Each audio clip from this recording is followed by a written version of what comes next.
Hello, Degens. Welcome to Degenerate Takes. I am the Brofict one, and with me, as always, is the man with the numbers. The man who, how can you say, can almost look into the future and tell you what's going to happen. The man who knows everything. The sportsbook whisperer, Mr. Noah Engelbretson. Noah, how the hell are you doing today? I'm doing great. We got sports on right now, early afternoon, and we got college basketball going already. I got a bowl game today. Got yeah, that might be it for today. But we're getting ourselves pumped up for this Arizona game coming up tonight. Arizona and Tennessee. Arizona being a dog for the first time in a long time. Yeah, first time this year, I think. Yeah, 1 point dog, and money lines at plus 100 right now, so thank you very much. Take I got it that. at I got that bad boy at plus 120 last night. So Ah, damn, I should have gotten at that. Oh well. You live and you learn, unfortunately, in this business. And Noah, I think one thing that we have learned this year, especially as we go into week 16 now, we've watched a lot of football. We watched a lot of football. We've talked a lot of football this year. And going into this holiday season, I think we all need to remember that we don't know jack shit about the NFL or any of these teams. I think the games this Tuesday night and Monday night were very showing of that. Washington going up, what was it, 10 points before giving that lead away, and then the Eagles covering the 9.5. yep. Yep. And then the Rams just going off and really just putting the nail in the coffin for the Seahawks. Even though mathematically they're not eliminated yet, Russell Wilson's given up, and I think that really showed in those last couple games. But we covered that yesterday. But yeah, no, I don't think we know jack shit about these NFL teams, and I think that continues into this week. But even though we don't know jack shit, we're going to go ahead and we're going to bet every single game on the board because that's what we do, right? Or am I wrong? You're not wrong. I'm not wrong.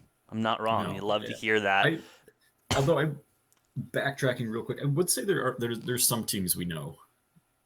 Like what? You Like know, who? Because I would have said I thought we knew the like Cardinals.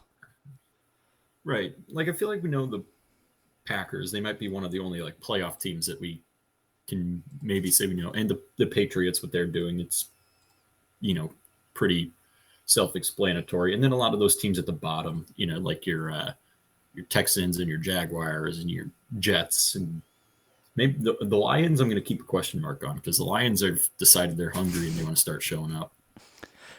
Dude, really quick about the Lions, because I think it's just so funny to think about. You would have thought, they're just going to throw away. They're going to get the number one pick, blah, blah, blah. But here they are winning games they shouldn't win and winning them convincingly. I mean, they didn't just beat the Cardinals, they handled the Cardinals. And we honestly could.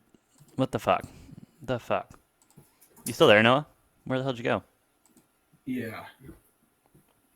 Sorry, my Oh. dog's being a little bitch. Oh, we'll tell your dog to chill the fuck out. But anyway, yeah, the Lions, they're cooking right now. They look like they're going. And I think, and we'll definitely get to them and we'll talk about them this week. But no, you want to just, we got a lot of games, a lot of days. We have not one, not two, not three, but 4 straight days of football coming up. And I could not be more excited. Do you just want to get into it?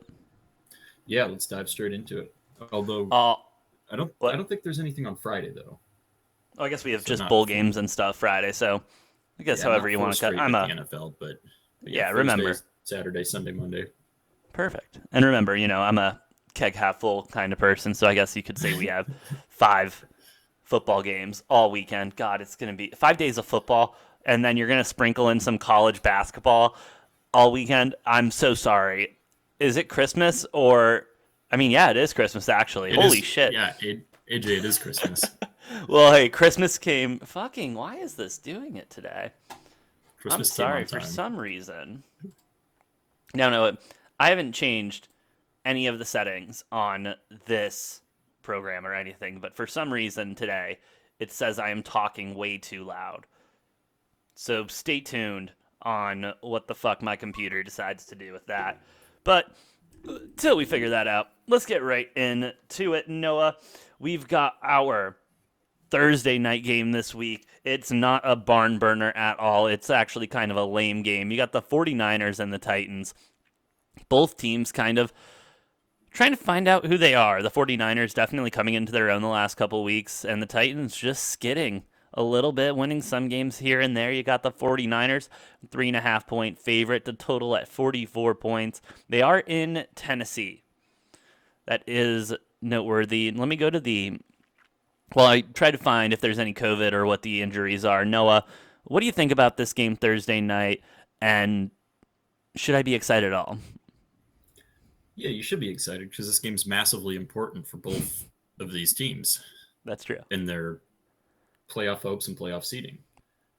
And I just want to say Tennessee's, they've got an excuse for doing a little bit of skidding or whatever because Yeah. they've been playing without Derrick Henry. AJ Brown's been out, Julio Jones out.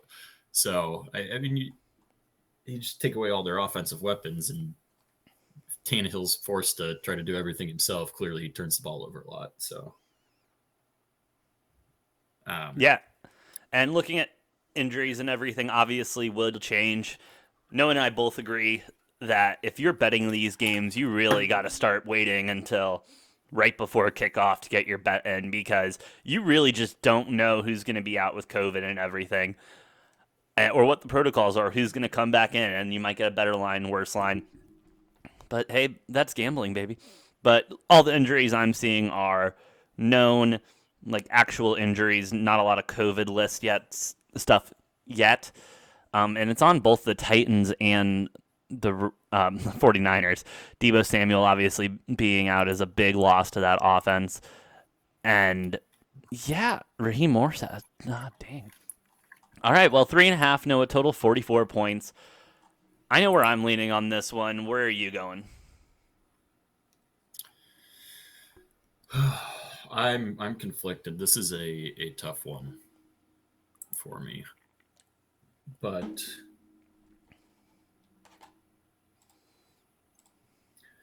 I think I'm going to say Tennessee takes care of the ball a little bit better this game at home because of that half point on there. I'll take Tennessee to cover 3.5. Yeah, I see where you're coming from, bro, but I can't do it. Just not with these injuries and everything, and with the 49ers cooking. And you know how much I hate the 49ers. I absolutely despise them, and I thought they were going to be the worst team in the West. Turns out to be the Seahawks. I mean, I'll take the win where I can take the win. But yeah, I'm going to go 49ers minus the 3.5. I think they cook it up and win by more than a field goal. Yeah, okay. So before we move on, just COVID update for the NFL right now. Let's hear it. As of right now, there are 213 players on the COVID list.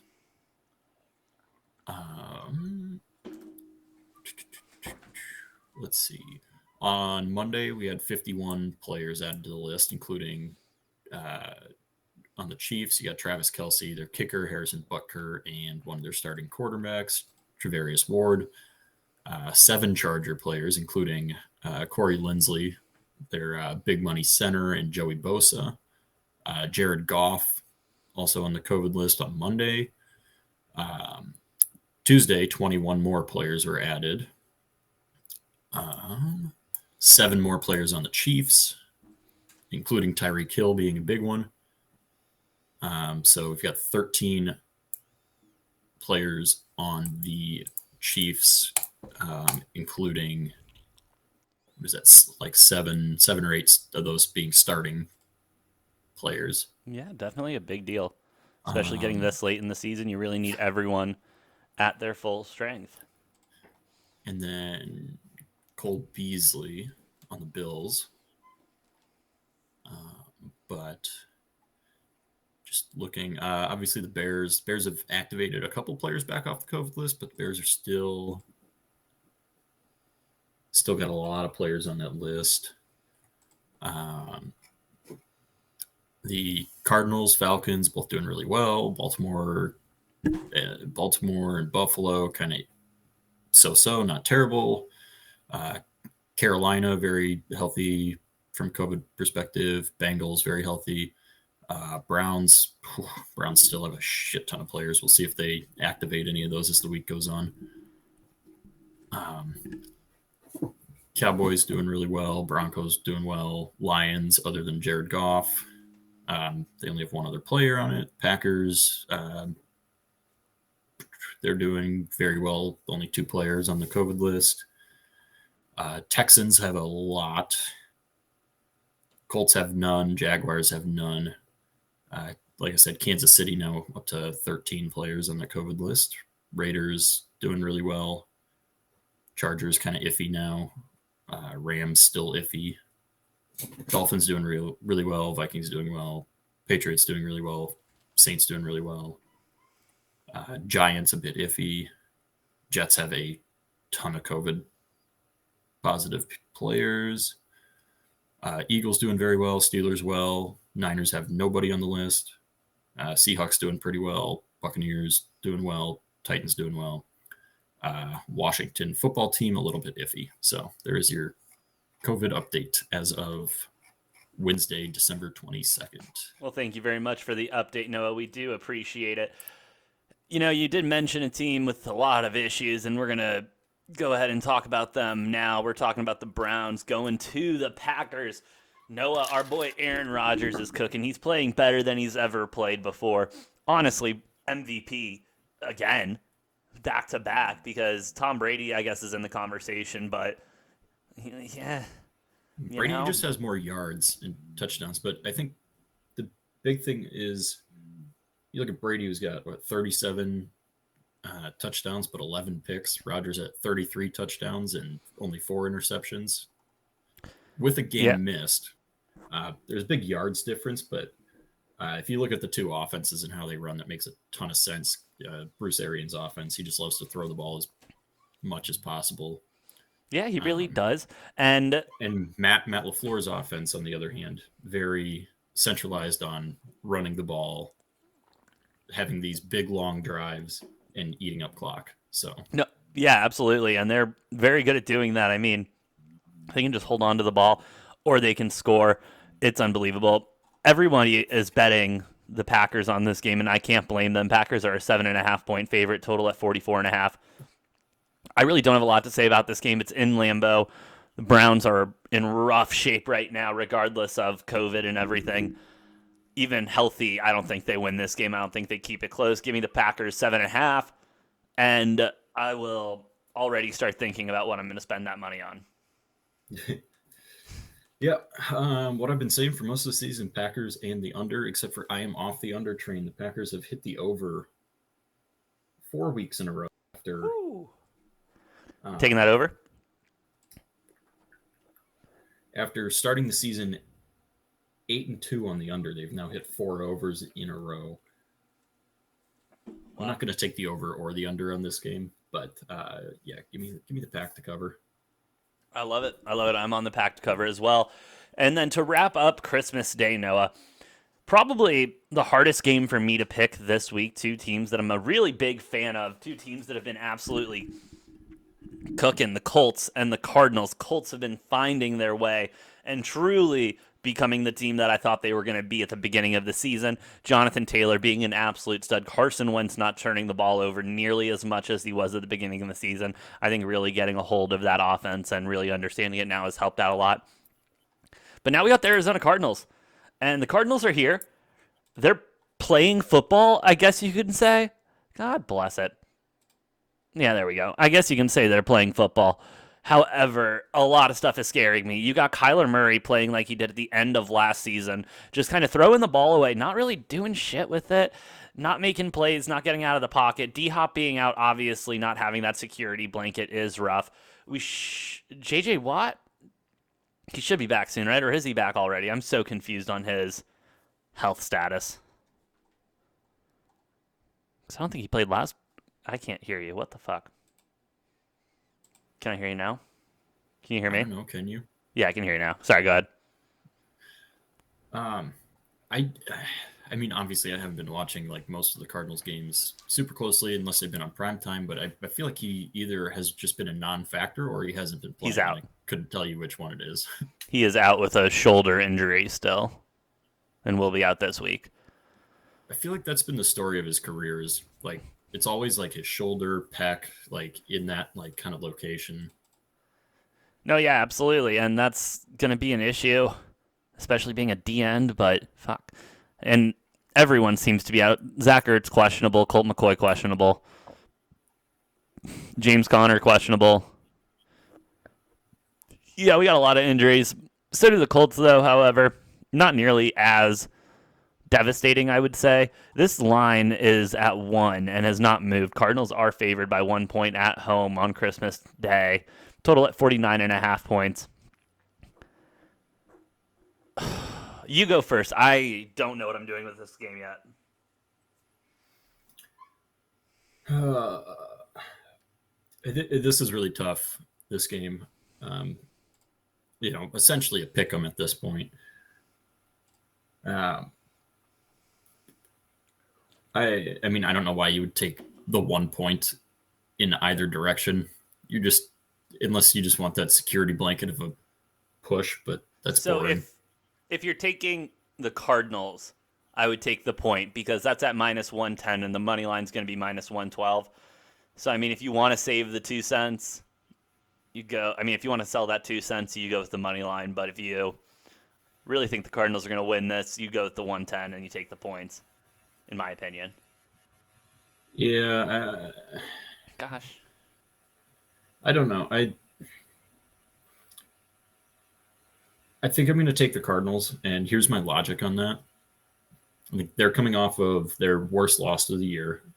Colts are coming off of arguably their best win of the year, and sometimes I feel like more often is the case that you see teams extra motivated off of a bad loss or a little bit lazy off of a really big win, more so than continuing that same momentum. So I think we're going to see a momentum shift.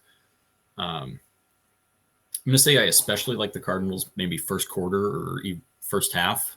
I think they'll come out strong, and I think the Colts will fight back to make this a game in the second half. But I like the Cardinals to be up a score or two at halftime.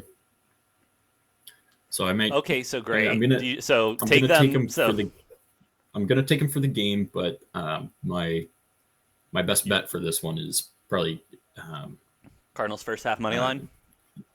Cardinals minus a quarter, or not minus a quarter, minus a half first quarter, and then they'll probably be minus a half for halftime. So I want to agree with you, Noah. I really do. Especially as a homer. It's Christmas Day. I would love nothing more than to be able to watch my team win, end the day good, money in the pocket. However, I have seen this Colts team play. I have been watching them closely. I almost would say I've been watching film on them, Noah. That's how closely I've been watching this team. The only reason I'm making this pick is because it's the holidays. I want my family to enjoy it. I want to enjoy it. I want my coworkers to enjoy it when I'm working. I'm going with the Cardinals minus the 1. I'm not confident in that pick whatsoever. I want to say that right now. Not confident whatsoever in the Cardinals. However, I will take them minus the 1, and I'll even jump on first quarter minus the half, and I'll jump on first half money line, and I'll just cry when they lose every single one of those bets. Yeah, I mean, this is a must win for the Cardinals because they need to win this. The Rams are right there, knocking. Rams are knocking on the door. Yeah. Hello, who's there? And it's the Cardinals. Let's go ahead and eat them, and then run over them, and then make AJ cry and sad because the Bears aren't going to fire Nagy, and the Cardinals suck. God, what does my sports fandom come to, bro? Like I've been patient. I've been a good, loyal fan. I haven't wavered or anything. I've stayed with my convictions. And they just like to shit on me, dude. I feel like OBJ here, honestly. And I just let them continue to do it. OBJ would like it. Yeah, fair enough. I don't fucking God, I hate this. I don't know why the system's doing this today. But yeah, OBJ likes it. I don't. But I just need them to be better. Okay, just be better, guys. Please, be better. Please. God, please. All right, going to another. I think that actually leads in perfect in the business. We call this a transition, Noah, seamless. Talking about a franchise that has hoped for the team to just be a little bit better. You got the Lions and the Falcons starting off our Sunday afternoon. The Falcons, surprisingly, I think, are a 5.5-point favorite. The line has moved 2 points. It opened up at 7.5. That total, Noah, I will tell you in 1 second, is 42.5. Oh, I'm sorry. It's at 6 now. 6 at most books. Excuse me. The total's at 6. I'll take the over. Shut the fuck up. 42.5. Spread is at 6, Noah. All right. You got the Falcons favorited. Any other clarifications I need to make? Well, as I stated earlier, Jared Goff on the COVID list. Shit. So that's why that line has moved 2 or 3 points. But wait, no. But it's moved in favor of the Lions. You're saying it opened at like 9? It opened Lions plus 7.5. Huh. And now it's moved down to 5.5, 6. Even with Jared Goff being put on the list. Who's their backup? Yeah. I don't know, David Blau or something like that. Oh, Blau? The I don't know if Blauster? he's still the backup. The Blaumeister?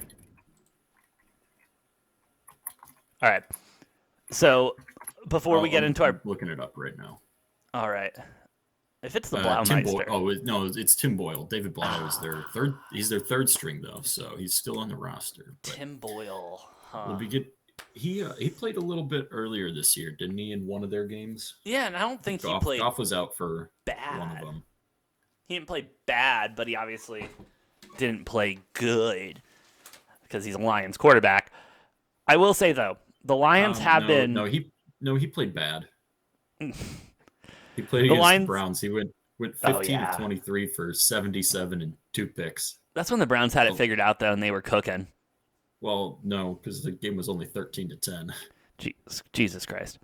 Anyway, one stat that I do really like in this game that I want to talk about: Lions are 4-1 ATS in their last 5 games. The Falcons being 3-2 ATS the last 5 games.